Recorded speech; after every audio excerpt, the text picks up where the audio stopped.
இன்றைய வேளாண் தொழில்நுட்ப பகுதியில் வெற்றிட உணவு சிப்பமிடல் குறித்து மதுரை மாவட்டம் சமுதாய அறிவியல் கல்லூரி மற்றும் ஆராய்ச்சி நிலைய உணவு அறிவியல் மற்றும் ஊட்டச்சத்து துறை இணை பேராசிரியர் முனைவர் எம் இளமாறன் அவர்கள் தரும் தகவல்கள்.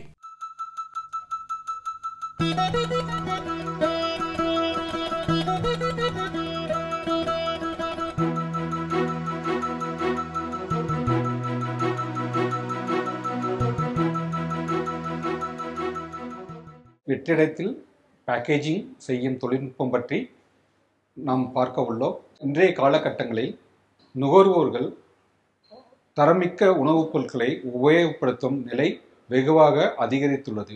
காரணம் என்னவென்றால், உடல் நலன் கருதி நுகர்வோர்கள் அதிக தரமுள்ள உணவுப் பொருட்களை விரும்புகிறார்கள்.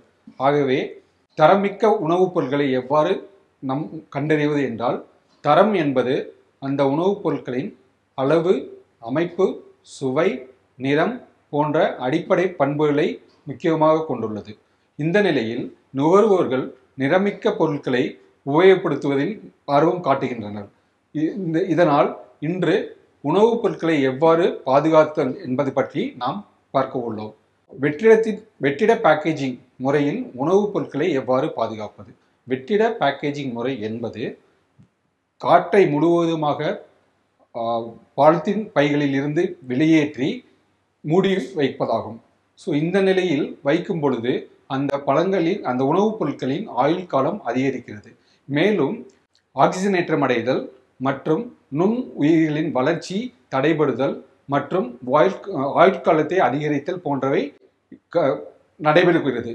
இதனால் நாம் உணவுப் பொருட்களை நீண்ட நாட்களுக்கு சேமிக்க முடியும். வெற்றிட பேக்கேஜிங் என்றால் என்ன? வெற்றிட பேக்கேஜிங் முறையில் பழங்களை பாதுகாக்கும் பொழுது அதன் ஆயுள் காலம் அதிகரிக்கிறது. இவ்வாறு செய்யும் பொழுது அதன் தரம் அதிகரிக்கப்படுகிறது. ஆகவே இதை எப்படி நாம் செய்வது பார்ப்போமானால், முதலில் சரியான பொருட்களை நாம் தயார் செய்ய வேண்டும். அதாவது பேக்கேஜிங் பொருட்கள். பேக்கேஜிங் செய்வதற்கு பாலித்தீன் பைகளோ அல்லது கொள்கலன்களோ பயன்படுத்தலாம்.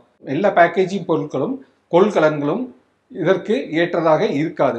ஆகவே உணவுப் பொருட்களின் அளவு, எடை, அமைப்பு போன்றவற்றை கருத்தில் கொண்டு நாம் பேக்கேஜிங் பொருட்களை தயார் செய்ய வேண்டும். வெற்றிட முறையில் பேக்கிங் செய்யும் பொழுது அவற்றின் தரம் நிர்ணயிக்கப்பட வேண்டும். அதாவது அவற்றின் உணவுப் பொருட்களின் நிறம், எடை, அளவு ஆகியவற்றை கருத்தில் கொள்ள வேண்டும்.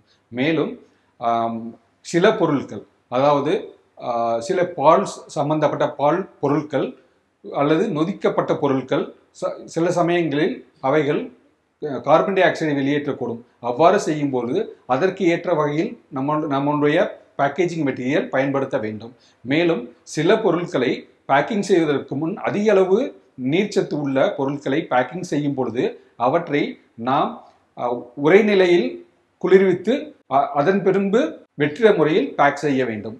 மேலும் பேக் செய்த பிறகு நாம் சில வழிமுறைகளை பின்பற்ற வேண்டும். அதாவது அவற்றை எவ்வாறு சேமித்து வைப்பது என்பது பற்றியும் நாம் கருத்தில் கொள்ள வேண்டும்.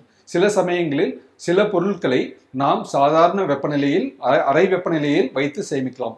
சில பொருட்கள், அதாவது காய்கறிகள், பழங்கள் மற்றும் உணவுப் பொருட்களை நாம் குளிர்நிலையில் பதப்படுத்த வேண்டும். மேலும் சில பொருட்களான இறைச்சி சம்பந்தமான கறி, இறைச்சிகள் போன்றவற்றை நாம் உறை வெப்பநிலையில் பாதுகாக்க வேண்டும். அவ்வாறு பாதுகாக்கும் பொழுது அவற்றின் தரத்தை நாம் கண்காணித்து கொண்டே இருக்க வேண்டும். மேலும் வெற்றிட முறையில் நாம் உணவுப் பொருட்களை பதப்படுத்தும் போது அவற்றினால் ஏற்படக்கூடிய நன்மைகள் என்னவென்றால், முதலில் அவற்றின் ஆயுள் காலம் அதிகரிக்கப்படுகிறது, ஆக்சிஜனேற்றம் அடைதல் தடைபடுகிறது, மேலும் ஈரப்பதம் இழப்பு குறைக்கப்படுகிறது, எடை குறைதல் தடுக்கப்படுகிறது. இவ்வகையான நன்மைகளை கொண்ட வெற்றிட முறையில் பேக் செய்யும் தொழில்நுட்பமானது உணவுப் பொருட்களை அதிக நாட்களுக்கு கெடாமலும் மேலும் அதிக சத்துக்கள் வீணாகாமலும் தரம் குறையாமலும் பாதுகாக்க பயன்படுத்தப்படுகிறது. சில எடுத்துக்காட்டுகளாக, முதலில் விரைவில் கெட்டுப்போகக்கூடிய பொருட்களான இறைச்சி சம்பந்தப்பட்ட பொருட்களை நாம் பேக் செய்து அதிக நாட்கள் நாம் சேமிக்க முடியும். அதாவது சாதாரண நிலையில் இறைச்சி சம்பந்தப்பட்ட உணவுப் பொருட்களை 1-2 நாட்கள் வரை மட்டுமே சேமிக்க முடியும். இதே போன்று நாம் வெற்றிட முறையில் பேக் செய்து உறை வெப்பநிலையில் சேமிக்கும் பொழுது அவற்றை 1 முதல் 2 வருடங்கள் வரை நாம் சேமித்து பயன்படுத்தலாம். உலர்ந்த பொருட்களான தானியங்கள், பருப்பு வகைகள், நட்ஸ் என்று சொல்லக்கூடிய கொட்டை வகைகள் இவற்றை நாம் வெற்றிட முறையில் பேக் செய்து சேமித்து வைக்கும் பொழுது அவற்றை 1 முதல் 2 வருடங்கள் வரை நாம் சேமித்து பயன்படுத்தலாம். மேலும் அவற்றின் தரம், சத்துக்களின் அளவு போன்றவை குறையாமலும் அவற்றின் தரம் மேலும் அப்படியே குறையாமலும் இருக்கும் என்பதை இந்த முறையின் மூலம் நாம் தெரிந்து கொள்ளலாம். மூன்றாவதாக என்னென்ன பொருட்களை நாம் சேமித்து வைக்க முடியும்? அதாவது தானியங்களில் அரிசி, கோதுமை, சிறுதானியங்கள் போன்ற அனைத்து தானியங்களையும் இம்முறையில் நாம் சேமித்து வைக்கலாம். மேலும் பயிர் வகைகள், அனைத்து விதமான பயிர் வகைகள், காய்கறிகள், பழங்கள் மற்றும் இறைச்சி வகைகள், பால் சம்பந்தப்பட்ட பால் பொருட்கள், அதாவது பாலாடை கட்டிகள், பால், மேலும் பால் பவுடர் போன்றவற்றை இம்முறையில் சேமித்து வைக்கும் போது அவற்றின் தரம் குறையாமல் மிக நீண்ட நாட்களுக்கு சேமித்து பயன்படுத்த இம்முறையை பயன்படுத்தலாம் என்பதை கூறிக்கொள்கிறேன். வெற்றிட பேக்கேஜிங் தொழில்நுட்பத்தை பயன்படுத்தி தானியங்களை நாம் சேமிக்கும் பொழுது குறைந்த அளவு 1 முதல் 2 ஆண்டுகள் வரை நாம் சேமித்து பயன்படுத்தலாம். அதே தானியங்களை நாம் அறை வெப்பநிலையில், அதாவது சாதாரண அறை வெப்பநிலையில் பயன்படுத்தும் போது 3 முதல் 6 மாதங்கள் மட்டுமே பயன்படுத்த முடியும். அதே போன்று பயிர் வகைகள் அவற்றையும் நாம் குளிர் வெப்பநிலை வெற்றிட முறையில் பேக் செய்து குளிர் வெப்பநிலையில் சேமிக்கும் பொழுது அவற்றை குறைந்தது 2 வருடங்கள் வரை நாம் சேமித்து உபயோகப்படுத்தலாம். மேலும் காய்கறிகள் மற்றும் பழங்கள் அதிக அளவு ஈரச்சத்தை கொண்டுள்ளது. ஸோ அதனால இவற்றை நாம் வெற்றிட முறையில் பயன்படுத்தும் போது 4 முதல் 6 வாரங்கள் வரை பயன்படுத்தலாம். எடுத்துக்காட்டாக பச்சை மிளகாயை நாம் அறை வெப்பநிலையை பயன்படுத்தும் போது 3 முதல் 5 நாட்கள் மட்டுமே சேமிக்க முடியும். அதே பச்சை மிளகாயை குளிர் வெப்பநிலையில் சேமிக்கும் பொழுது அவற்றை குறைந்தது 6 முதல் 8 வாரங்கள் வரை சேமித்து உபயோகப்படுத்தலாம். அவற்றின் நிறம், அளவு, அவற்றின் பண்புகள், தரம் எதுவும் மாறுவதற்கான வாய்ப்புகள் மிக மிக குறைவு. இறைச்சி வகையிலும் அதிக அளவு நீர்ச்சத்து உள்ளது. ஆகவே இறைச்சி வகைகளை நாம் வெற்றிட முறையில் பாதுகாக்கும் பொழுது நாம் அவற்றை உறை வெப்பநிலையில் சிறிது நேரங்கள், அதாவது குறைந்தது 6 மணி நேரங்கள் உறை வெப்பநிலையில் வைத்து அதன் பிறகு வெற்றிட முறையில் பேக் செய்து உறை வெப்பநிலையில் சேமிக்கும் பொழுது அவற்றை குறைந்தது 1 முதல் 2 ஆண்டுகள் வரை நாம் சேமித்து பயன்படுத்தலாம். அவற்றின் நிறம், சத்துக்களின் அளவு குறையாமல் அதன் தரம் அப்படியே பாதுகாக்கப்படும் என்பதை இந்த தொழில்நுட்பம் மூலம் அதிக அளவிலான ஆராய்ச்சிகள் நிரூபித்துள்ளன. இந்த இயந்திரமானது வெற்றிடத்தில் பேக்கேஜிங் செய்ய பயன்படுத்தும் இயந்திரம். இவற்றை பயன்படுத்துவது மிகவும் எளிது.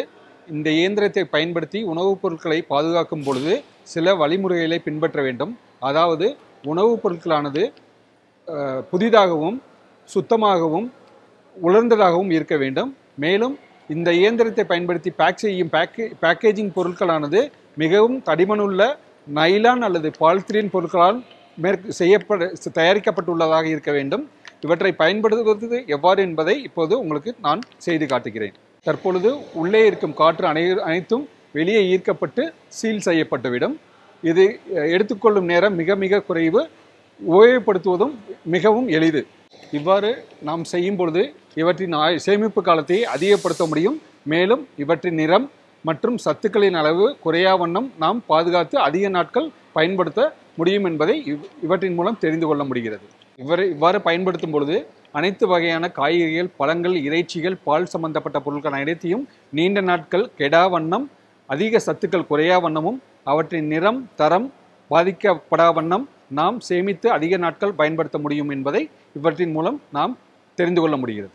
மேலும் விவரங்கள் பெற முனைவர் எம் இளமாறன் அவர்களை 0934474731868 என்ற கைபேசி எண்ணில் தொடர்பு கொள்ளலாம்.